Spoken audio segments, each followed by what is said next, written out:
Morning! Ngayon naman po, magluluto tayo ng gatang kalabasa na may sitaw. Tinuna ko ng igisa ang bawang. Sunod natin ang sibuyas, ang luya, at ang sahog na karne ng baboy.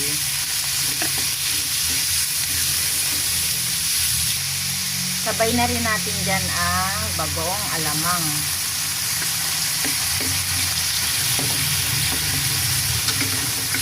Igisa-gisa lang po natin kaunti, tapos takpan po natin para maluto.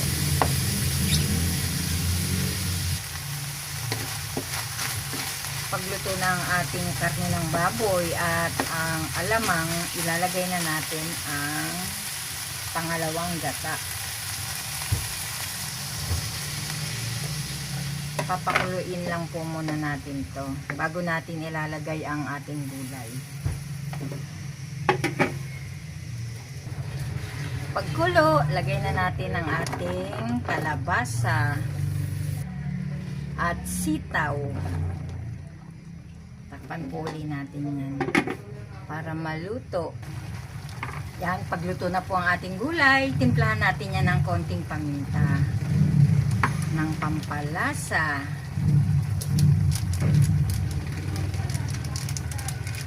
ilagay na rin natin ang siling verde plus ang kakang gata.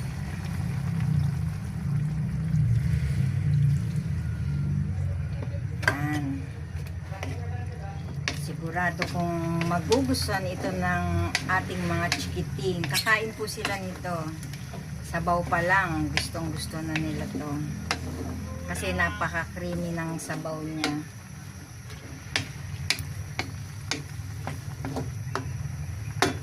Okay na to. Kain na po tayo.